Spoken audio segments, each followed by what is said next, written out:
মই মিনহাজ লৈ আহিছো এটা গুৰুত্বপূৰ্ণ খবৰ এইবাৰ গুৱাহাটী মহানগৰ নহয় গণেশগুৰি কিংবা চানমাৰী নহয় গুৱাহাটী মহানগৰৰ কোনো এটা অংশ এইবাৰ পানীৰ পাইপ ফুটিছে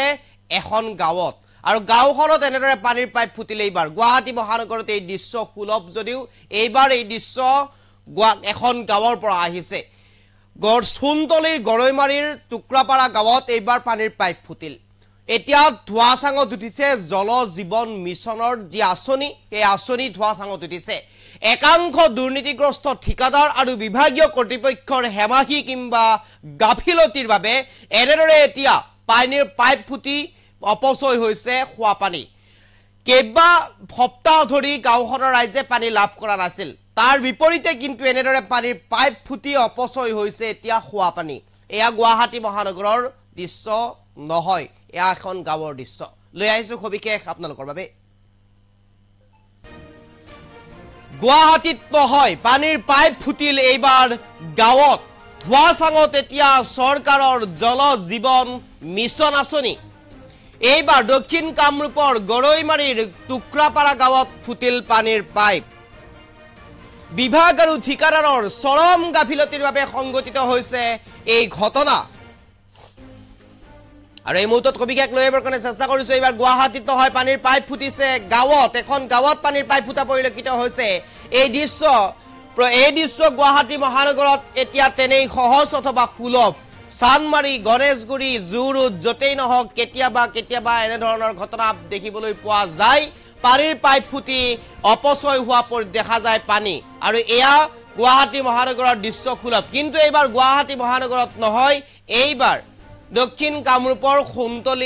কামৰূপৰ গৰৈমাৰীৰ টুকুৰাপাৰাৰ গাঁওখনৰ এয়া দৃশ্য এনেদৰে পানীৰ পাইপ ফুটা পৰিলক্ষিত হৈছে জল জীৱন মিছন আঁচনিৰ যি পানী এই পানী সাধাৰণ জনতাক দিয়া হৈছিল কিন্তু আজি এসপ্তাহ ধৰি সাধাৰণ জনতাই এই খোৱা পানী লাভ কৰা নাছিল আৰু তাৰ পিছতেই এনেদৰে পানী এসপ্তাহৰ পিছত অপচয় হোৱা পৰিলক্ষিত হৈছে এনেদৰে পানীৰ পাইপ ফাটি পানী অপচয় হোৱা পৰিলক্ষিত হৈছে এয়া গুৱাহাটী মহানগৰৰ দৃশ্য নহয় এখন গাঁৱৰ দৃশ্য এই পানীৰ পাইপ ফুটি এনেদৰে এতিয়া অপচয় হোৱা পৰিলক্ষিত হৈছে পানী একমাত্ৰ ঠিকাদাৰৰ গাফিলতি কিংবা বিভাগীয় কৰ্তৃপক্ষৰ হেমাহিৰ বাবে এনেদৰে এতিয়া জল জীৱন আঁচনি ধোৱা চাঙত উঠা পৰিলক্ষিত হৈছে কৰবাত যদি জল জীৱন আঁচনিৰ পানী পোৱা নাই কৰবাত জল জীৱন আঁচনি এতিয়াও সম্পূৰ্ণ হোৱা নাই কৰবাত আকৌ জল জীৱন আঁচনিত লাগি আছে তলা কৰবাত ফুটি আছে পাইপ আৰু এয়া জল জীৱন আঁচনিৰ এতিয়া দুৰ্নীতি একাংশ ঠাইত এনেদৰে জল জীৱন আঁচনি এতিয়া হৈ পৰিছে একাংশ ঠিকাদাৰৰ বাবে ক্ষিৰতি গায় কিংবা বিভাগীয় কৰ্তৃপক্ষৰ বাবে ক্ষিৰতি গায় জল জীৱন আঁচনিৰ নামত এনেদৰে এতিয়া দুৰ্নীতি কৰি যোৱা পৰিলক্ষিত হৈছে ঠিকাদাৰে আৰু এনেদৰে এতিয়া পানীৰ পাইপ ফাটি পানী অপচয় হোৱা পৰিলক্ষিত হৈছে যি ঠাইত এসপ্তাহ এপেশক ধৰি পানী লাভ কৰা নাছিলে আৰু সেই ঠাইতেই এনেদৰে এতিয়া পানীৰ পাইপ ফুটি পানী অপচয় হোৱা পৰিলক্ষিত হৈছে অতি নিম্নমানৰ কাম আৰু বিজ্ঞানসন্মত নোহোৱাৰ বাবে এনেদৰে এতিয়া গয়া ৰাইজে দীৰ্ঘদিন ধৰি যাতনা ভুগি আহিবলগীয়া হৈছে এটুপি খোৱা পানীৰ বাবে তেওঁলোকে হাহাকাৰ কৰিবলগীয়া হৈছে স্থানীয় ৰাইজে ইতিমধ্যে ঠিকাদাৰ আৰু বিভাগীয় কৰ্তৃপক্ষৰ বিৰুদ্ধে উচিত তদন্ত কৰিবৰ কাৰণে আহ্বান জনাইছে মুখ্যমন্ত্ৰীলৈ আৰু এনেদৰে এতিয়া ঠিকাদাৰৰ ময়মতালি ঠিকাদাৰৰ হেমাহি বিজ্ঞানসন্মত নোহোৱা অথবা তেওঁলোকে কোনো ধৰণৰ উন্নত মানদণ্ডৰ সামগ্ৰী ব্যৱহাৰ কৰি কাম নকৰাৰ বাবে এনে ধৰণৰ ঘটনা সংঘটিত হোৱাৰ অভিযোগ উত্থাপন হৈছে এই দৃশ্য এতিয়া এই যি দৃশ্য দেখুৱাই আছো এই দৃশ্য এতিয়া দক্ষিণ কামৰূপৰ গৰৈমাৰীৰ টুকুৰাপাৰা গাঁৱৰ এই দৃশ্য এয়া গুৱাহাটী মহানগৰৰ দৃশ্য নহয় এয়া এখন গাঁৱৰ দৃশ্য এনেদৰে এতিয়া গুৱাহাটী মহানগৰৰ দৰে গাঁৱতো পানীৰ পাইপ ফুটা পৰিলক্ষিত হৈছে আৰু এনেদৰে এতিয়া জল জীৱন আঁচনিৰ জৰিয়তে গাঁৱলীয়া ৰাইজে অলপো লাভ হোৱা নাই বুলিও মন্তব্য কৰিছে সাধাৰণ জনতাই কমেণ্টত আমি আহিছো কমেণ্টত এনেদৰে কৈছে জল জীৱন আঁচনিৰ জৰিয়তে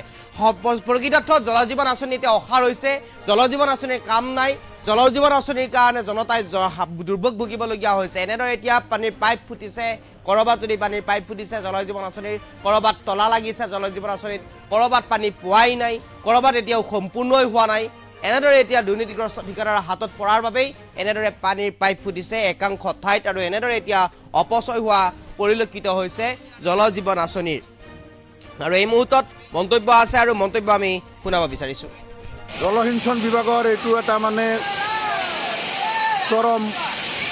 গাফলতি বুলি আমি ধৰিছোঁ, কাৰণ এইটোৰ কাৰণে আজি নহয়, এইটো মাজে মাজে হৈ থাকে। আজি কিন্তু ৰাতিৰ পৰা যিটো হৈছে, এতিয়া মানুহ ইয়াতে যাব নোৱাৰা হৈছে, আৰু যিটো পানী আমি খোৱাৰ কাৰণে পাব লাগে সেই পানী এতিয়া ৰাস্তাত গৈছে। এতিয়ালৈকে প্ৰায় 2 ঘণ্টা 3 ঘণ্টামান হৈ গ'ল, ৰাস্তা লাইন লাগি গ'ল, জাম হৈ গ'ল, কিন্তু কোনো বিভাগীয় ফালৰ পৰা কোনো ধৰণৰ যোগাযোগ তেওঁলোকে কৰা নাই। কিন্তু ইয়াত ওচৰতে ইয়াৰে সন্মুখতে আছে কিন্তু জলসিঞ্চনৰ অফিচ। এতিয়া আমি কৈছোঁ যে ৰাইজে যিটো জমৰ যন্ত্ৰণা ভুগি আছে, আৰু এই কামটো কিন্তু সিমান পুৰণাও হোৱা নাই, এতিয়ালৈকে ভালকৈ তেওঁলোকে আৰম্ভই কৰা নাই। নতুন কালতে যেনেকুৱা কৰিছে, এইটো মানে ঠিকাদাৰে ভাল কাম কৰা নাই বুলি আমি ভাবিছোঁ। যে ঠিকাদাৰে যিটো কাম কৰিছে এইটো মানে একেবাৰে নিম্নমানৰ কাম কৰিছে। গতিকে আমি এইটো মানে অনুৰোধ জনাওঁ যাতে বিভাগীয় কৰ্তৃপক্ষই যাতে ভাল কাম কৰে, আৰু এইটো যাতে ৰাইজৰ সুবিধা কৰি দিয়ে, আমি তাৰ কাৰণে অনুৰোধ জনাওঁ। নহয়, 1 সপ্তাহ 15 দিন যে পানী নাহে সেইকাৰণেতো ফুটে, কাৰণ এক জেগাত ফুটে, সেইটো ভাল কৰোঁতে সপ্তাহ 10 দিন লাগে, আকৌ বেলেগ জেগাত হয়, কাৰণ কাম যে নিম্নমানৰ হৈছে। গতিকে এইটো এক জেগাত নহয়তো, সদায় ক'ৰবাত নহয় ক'ৰবাত এনেকুৱা হৈয়ে থাকে, আৰু সেইকাৰণে আমি ৰাইজে পানী পাব লাগিছিল কিন্তু পোৱা নাই। গতিকে আমি এইটো অসম চৰকাৰকো আমি আপোনালোকৰ চেনেলৰ জৰিয়তে আমি জনাব খোজোঁ যে তেওঁলোকে যাতে বিভাগীয় বা ঠিকাদাৰে কেনেকুৱা কাম কৰিছে, এইটো যাতে চৰকাৰে যাতে CM ভিজিলেন্সৰ দ্বাৰাই হওক বা যিকোনো আয়োগৰ দ্বাৰাই হওক, তেওঁলোকে যাতে এইটো তদন্ত কৰাই আমাৰ ৰাইজৰ যাতে সুবিধা কৰি দিয়ে। জলসিঞ্চন বিভাগৰ এইটো এটা মানে চৰম গাফলতি বুলি আমি ধৰিছোঁ, কাৰণ এইটোৰ কাৰণে আজি নহয়, এইটো মাজে মাজে হৈ থাকে। আজি কিন্তু ৰাতিৰ পৰা যিটো হৈছে, এতিয়া মানুহ ইয়াতে যাব নোৱাৰা হৈছে,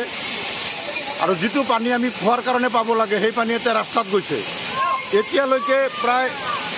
2 ঘণ্টা 3 ঘণ্টামান হৈ গ'ল, ৰাস্তা লাইন লাগি গ'ল, জাম হৈ গ'ল, কিন্তু কোনো বিভাগীয় ফালৰ পৰা কোনো ধৰণৰ যোগাযোগ তেওঁলোকে কৰা নাই। কিন্তু ইয়াত ওচৰতে ইয়াৰে সন্মুখতে আছে কিন্তু জলসিঞ্চনৰ অফিচ। এতিয়া আমি কৈছোঁ যে ৰাইজে যিটো জমৰ যন্ত্ৰণা ভুগি আছে, আৰু এই কামটো কিন্তু সিমান পুৰণাও হোৱা নাই, এতিয়ালৈকে ভালকৈ তেওঁলোকে আৰম্ভই কৰা নাই। নতুন কালতে যেনেকুৱা কৰিছে, এইটো মানে ঠিকাদাৰে ভাল কাম কৰা নাই বুলি আমি ভাবিছোঁ। যে ঠিকাদাৰে যিটো কাম কৰিছে এইটো মানে একেবাৰে নিম্নমানৰ কাম কৰিছে। গতিকে আমি এইটো মানে অনুৰোধ জনাওঁ যাতে বিভাগীয় কৰ্তৃপক্ষই যাতে ভাল কাম কৰে, আৰু এইটো যাতে ৰাইজৰ সুবিধা কৰি দিয়ে, আমি তাৰ কাৰণে অনুৰোধ জনাওঁ। নহয়, 1 সপ্তাহ 15 দিন যে পানী নাহে সেইকাৰণেতো ফুটে, কাৰণ এক জেগাত ফুটে, সেইটো ভাল কৰোঁতে সপ্তাহ 10 দিন লাগে, আকৌ বেলেগ জেগাত হয়, কাৰণ কাম যে নিম্নমানৰ হৈছে। গতিকে এইটো এক জেগাত নহয়তো, সদায় ক'ৰবাত নহয় ক'ৰবাত এনেকুৱা হৈয়ে থাকে, আৰু সেইকাৰণে আমি ৰাইজে পানী পাব লাগিছিল কিন্তু পোৱা নাই। গতিকে আমি এইটো অসম চৰকাৰকো আমি আপোনালোকৰ চেনেলৰ জৰিয়তে আমি জনাব খোজোঁ যে তেওঁলোকে যাতে বিভাগীয় বা ঠিকাদাৰে কেনেকুৱা কাম কৰিছে, এইটো যাতে চৰকাৰে যাতে CM ভিজিলেন্সৰ দ্বাৰাই হওক বা যিকোনো আয়োগৰ দ্বাৰাই হওক, তেওঁলোকে যাতে এইটো তদন্ত কৰাই আমাৰ ৰাইজৰ যাতে সুবিধা কৰি দিয়ে। জলসিঞ্চন বিভাগৰ এইটো এটা মানে চৰম গাফলতি বুলি আমি ধৰিছোঁ, কাৰণ এইটোৰ কাৰণে আজি নহয়, এইটো মাজে মাজে হৈ থাকে। আজি কিন্তু ৰাতিৰ পৰা যিটো হৈছে, এতিয়া মানুহ ইয়াতে যাব নোৱাৰা হৈছে, আৰু যিটো পানী আমি খোৱাৰ কাৰণে পাব লাগে সেই পানী